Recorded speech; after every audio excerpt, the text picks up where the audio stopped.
In Minneapolis, a fraud investigation turns chaotic after a clash and shooting, but the unchecked abuse of federal welfare funding in Minnesota is just one of 50 states where there's trouble. We have a massive identity fraud problem in all of our programs. This week, how a safety net for Americans has become a cash cow for criminals, ripping off all honest taxpayers. America's swift and surgical action to remove Venezuela's dictator to face charges in the U.S. has sent shockwaves and warnings to other U.S. adversaries. The Cuban regime should be thinking about its survival. This week, President Trump's America First policy that's now focused on U.S. interests in all of the Americas. And as AI weaves itself deeper into our everyday lives, there are rising concerns about fairness and truth in the judicial system. Judge Wingate in Mississippi had serious inaccuracies in his order. It's so obvious that he should be embarrassed. We talk with Senator Chuck Grassley, head of the Senate Judiciary Committee, about the impact of judges caught using fake information from AI in their rulings.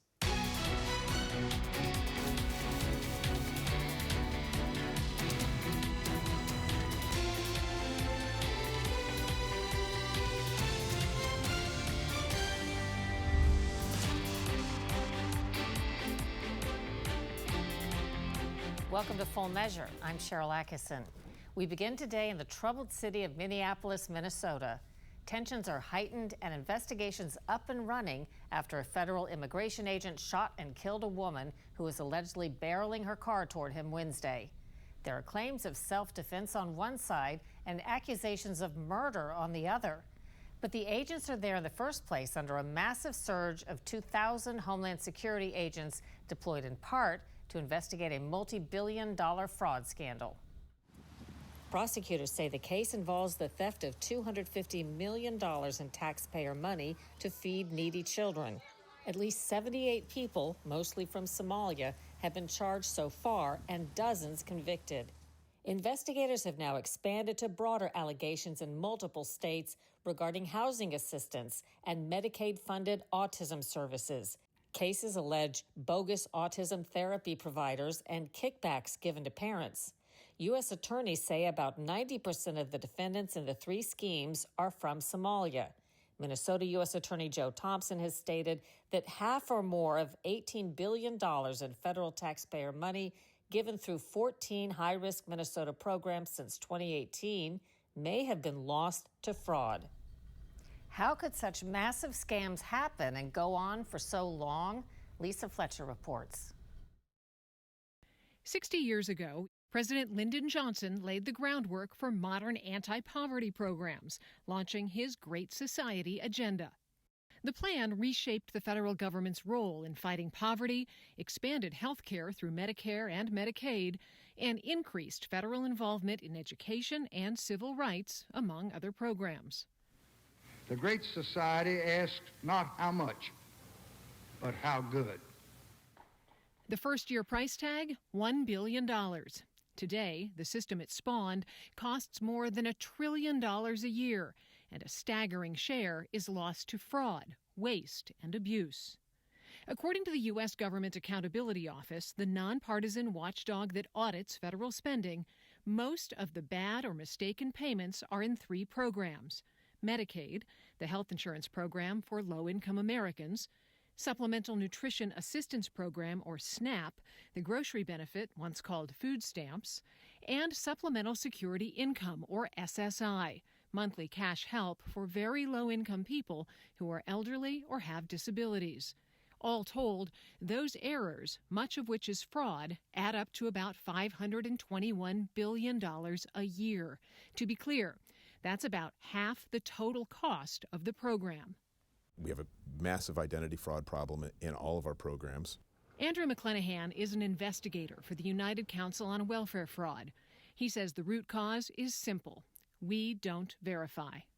Is there one program that enables fraud more easily than any of the other welfare programs?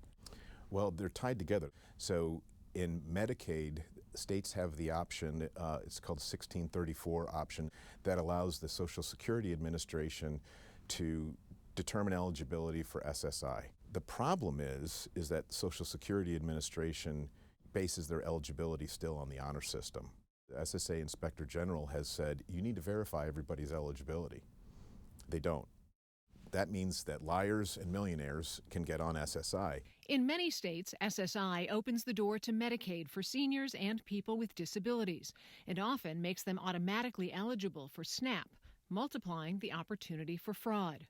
If you get SSI, which is maximum almost $1,000 a month, and you get SNAP, you're going to be getting about $15,000 a year. We're not checking to make sure that they're on other states' enrollments, that they're not dual enrolled even in the same state, and that they're not incarcerated, deceased. The overlapping systems with little accountability make the system ripe for ripoffs in several states. A federal agency that runs the Medicaid program is threatening to withhold payments to Minnesota programs unless the state addresses widespread fraud. Minnesota has drawn attention for a series of fraud scandals with taxpayer money, in which several daycare centers, including the Quality Learning Center in Minneapolis, alleged to have been only an empty building receiving government funds despite not providing actual child care services. Additionally, some 60 people in the local Somali community have been convicted of felonies accused of stealing from a program meant to feed children during the COVID-19 pandemic, skimming more than $1 billion in taxpayer money. In Maine, a similar investigation is underway into alleged multi-million-dollar Medicaid fraud tied to Gateway Community Services, a healthcare contractor run by a Somali American. The organization denies the allegations. And in Florida, the Opelika-Hialeah flea market became a case study in how quickly SNAP benefits, which are on a state-issued debit card, turn into cash, guns, and even sex trafficking. 6 food stamp fraud. Police and the Fed sweep into a South Florida flea market and make dozens of arrests. We were seeing EBT being exchanged for assault weapons, AK-47s, cash, 50 cents on the dollar. People were exchanging sex with workers for EBT benefits. That's not what this entitlement program design was made for. Are there enough people on the job to get their arms around the size of this problem? Not at all. In fact, the regulations say that you have to have at least one fraud investigator for every 5,000 households. Some of the states only have 1 or 2 fraud investigators for the whole state. With so few investigators on the ground, Agriculture Secretary Brooke Rollins recently flagged massive fraud challenges, from deceased people receiving benefits to individuals collecting in multiple states. When we found 186,000 dead people or dead people's Social Security numbers being used, 500,000 people receiving benefits more than twice. We had a couple of people receiving benefits in 6 states. What's the fix? I think Secretary Brooke Rollins has signaled that they're going to be getting back to the basics. They're focused on helping people get out of and off SNAP. There needs to be improved data sharing and doing those eligibility verifications and protect the program, because there are people who need it. Which is why the Trump administration is bringing back Clinton-era work requirements, making benefits conditional on work or volunteer hours, and applying the rules to Medicaid, measures now implemented on the recent One Big Beautiful Bill. The One Big Beautiful Bill has tried to go back to the 1996 reform and say, if you are an able-bodied adult, you have to work. And so now, if you're between the ages of 18 and 55, you have to either work, volunteer, or look for work. If you don't, you're going to be off the program in 3 months. And now the One Big Beautiful Bill has also extended those work requirements to Medicaid as well. Not everyone agrees. 21 Democrat-led states and Washington, D.C. are suing the U.S. Department of Agriculture, which runs SNAP, to stop its plans to collect 5 years of benefit recipients' names, addresses, and Social Security numbers, a step officials say could help prevent fraud by spotting duplicate accounts and verifying eligibility. The elephant in the room is that they're concerned that this administration is going to use those recipient roles and the data that's in there to identify, locate, and deport illegal immigrants. There are estimates as high as 85 cents out of every dollar lost to waste, fraud, and abuse. Oh, yeah, and for every dollar that is lost to fraud, taxpayers are actually paying $4 in real money when you factor in the staff and the investigators to chase the fraud, the court costs, the audits, and then the ripple effect that comes from ineligible people using the services that were meant for others. Really interesting. Thank you, Lisa. Ahead in Full Measure, America's actions in Venezuela, leaving many countries wondering what's next.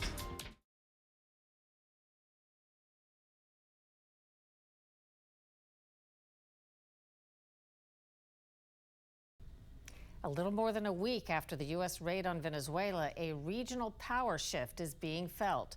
The Trump administration is making sweeping oil deals with the interim president, Maduro's former vice president. And after Colombia's president put in a conciliatory call to President Trump, he scored an invite to an upcoming meeting in Washington, D.C. to address drug flow and other interests. Political observers say it's all part of Trump's focus on addressing security threats in our own backyard. U.S. forces took control of two Venezuelan-linked oil tankers in recent days, one that had been renamed and reflagged as Russian and escorted by Russian vessels. That action is part of President Trump's policy to go on the offense against Venezuela's drug dealings and U.S.-banned exports of oil to China and Cuba. It was just over a week ago that U.S. Special Operations Forces made the dramatic raid on Venezuela's capital to capture dictator Nicolas Maduro. He and his wife brought to the U.S. for trial on a string of narco-terrorism charges dating back to 2020. In Venezuela, celebrations after Maduro's forced exit, 8 million fled in recent years as the once prosperous country suffered under two regimes: economic collapse, soaring crime, and widespread starvation. Observers liken Trump's approach to the Monroe Doctrine in 1823. President James Monroe warned that ongoing European efforts to colonize or interfere in the Americas would be viewed as acts of aggression requiring a U.S. response. Monroe Doctrine is a big deal, but we've superseded it by a lot, by a real lot. They now call it the Monroe Doctrine. Today, it's China, Russia, and Iran that have had growing influence in Venezuela and the rest of Central and South America through economic investments, military cooperation, and diplomatic alliances with leftist governments. Alexander Gray was chief of staff at the National Security Council during President Trump's first term. What are your initial overview reactions to what we did in Venezuela? I think it's long overdue. This is something that the United States really should have done in terms of reasserting our interests in the hemisphere. The number one issue here is that for decades, Venezuela has been a puppet of the Chinese, the Russians, and the Iranians, and we allowed it to go on in our hemisphere, in our backyard. And now we finally have pushed back. We've done something that not only was it legally justified, but it's something that from a geostrategic standpoint was essential and overdue. Uncertainty in Venezuela has created worries there could be chaos caused by throngs of people leaving or returning. Full Measure cameras were there in recent days as more Venezuelans crossed into neighboring Colombia. We got reaction from citizens in Colombia, where millions of Venezuelans fled to in recent years. My opinion about Trump's stance regarding the country of Venezuela is entirely positive for Venezuelans. The vast majority of Venezuelans in Colombia have always said that if Maduro were to leave, everything in Venezuela could improve 100%. In the immediate aftermath of Maduro's capture, Trump followed with warnings for other U.S. adversaries, including Colombia. Colombia is very sick, too, run by a sick man who likes making cocaine and selling it to the United States, and he's not going to be doing it very long. What do you think that means for Colombia, for President Trump to have raised that? Well, he obviously has a very hostile relationship with Gustavo Petro, who is a radical left-wing former communist guerrilla who's the president of Colombia. I think we've already seen that relationship stabilize a little bit. Gustavo Petro is coming to the United States. He's going to meet President Trump at the White House. The difference between that regime and regimes like Nicaragua, Cuba, the former Maduro regime, is Colombia is still a constitutional democracy, and there's a very good chance that they're going to throw Petro out the next chance they get, and we'll have a regime that we can deal with that's rational, that's reasonable. President Trump also put Venezuela ally Communist Cuba on notice. U.S. troops killed 32 Cuban security forces stationed in Venezuela in the operation to capture Maduro. Cuba always survived because of Venezuela. Now they won't have that money coming in. They won't have the income coming in. You know, a lot of Cubans were killed yesterday. You know that. Carrie Filippetti was a Venezuela specialist under the first Trump administration. Venezuela, of course, has been a major supporter of Cuba, which is no friend of the United States, at least in political terms. And President Trump mentioned Cuba after the Venezuela invasion. What do you make of that?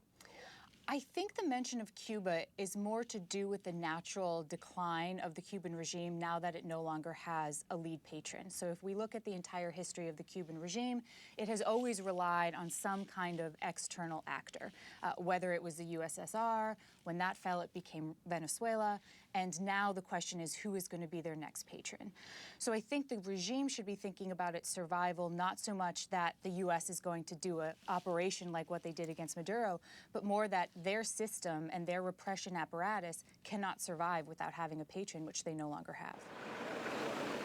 Full Measure has reported from Cuba on national security and political issues.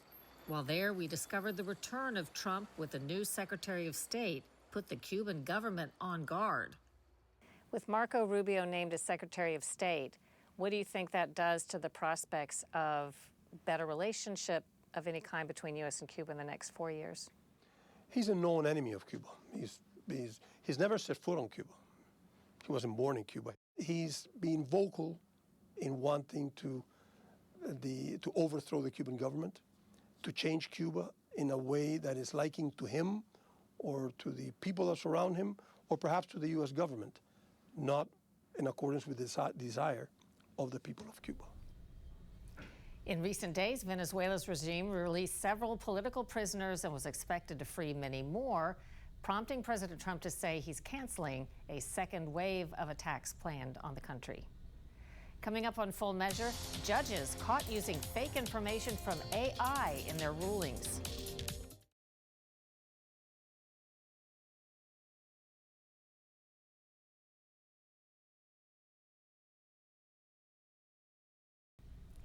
Artificial intelligence, or AI, seems to be permeating every facet of life, from education to our court system. And when AI makes mistakes, as it frequently does, if the humans involved don't check their facts, it can cause big problems. I recently spoke to Senator Chuck Grassley, head of the Judiciary Committee, who's taking on the issue as it impacts America's courtrooms. At issue is AI-generated information allegedly used by 2 federal judges who got caught issuing error-riddled court rulings, Judge Henry Wingate of Mississippi and Judge Julian Niels of New Jersey. On July 20th, Judge Wingate issued an order that paused a Mississippi law banning diversity, equity, and inclusion, or DEI, agendas in public schools. Judge Wingate in Mississippi, apparently, according to your letter, had serious inaccuracies in his order, including naming plaintiffs and defendants that weren't parties to the case, misquoting state law, factually inaccurate statements, and referencing 4 individuals who don't even appear in the case. It's so obvious that he should be embarrassed. And I hope that at the Supreme Court level, the Chief Justice is over the entire judicial branch of government, and he's got an office called the Administrative Office of the Courts. I would hope that they would take disciplinary action and also set a standard. After Judge Wingate's flawed order, the party he'd ruled against, the Attorney General of Mississippi, pointed out the errors. Senator Grassley says Wingate then issued a backdated, corrected version, removed the original order without explaining, dismissing the mistakes as clerical. The same week, Judge Niels in New Jersey withdrew his flawed decision in a case. He'd used inaccurate quotes and misstated the record. For example, he wrote that motions to dismiss were denied when they'd been granted. In response to questions from Grassley, both judges blamed low-level staffers who drafted their opinions and orders using Perplexity and ChatGPT. Both say they've implemented measures to prevent a repeat. And the Administrative Office of the U.S. Courts, which makes policy for federal courts, told Senator Grassley it's working to develop permanent policies on use of AI. Short of having some sort of federal standard, what do you say is the obligation of judges that may use, or their clerks may use, artificial intelligence for research? Their obligation is to question everything they read, but they should use it very sparingly and obviously not include that information in your courts, as we've seen so many errors. In other words, a decision of a judge should not have any errors. Do you have any overarching concerns about artificial intelligence? I understand the applications on the Judiciary Committee of the Judiciary, but this is a research tool as ubiquitous as Google, or going to become that if it's not already, being used by everybody for all kinds of research. Well, you know, you read it mostly about in college students using it to write their term papers and things of that nature. But it might be the same thing for a college professor, for somebody that's got students that are using AI to get information. But the whole job of a judge is to question all the facts of the case and very astutely read the law and apply it accordingly. You expect them to take the extra step, just like you'd expect a college professor to take the extra step to make sure that somebody isn't using the AI to actually cheat. And in a sense, these judges are cheating their clients or the people that are before their court. Grassley says his office has been contacted by AI industry whistleblowers. He's proposing a law to offer them job protection when they blow the whistle.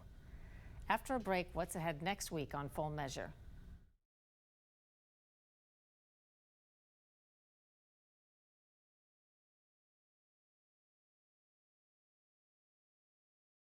Coming up next week on Full Measure, many would have you think that the concept of controlling the weather is a conspiracy theory, but we found it's not.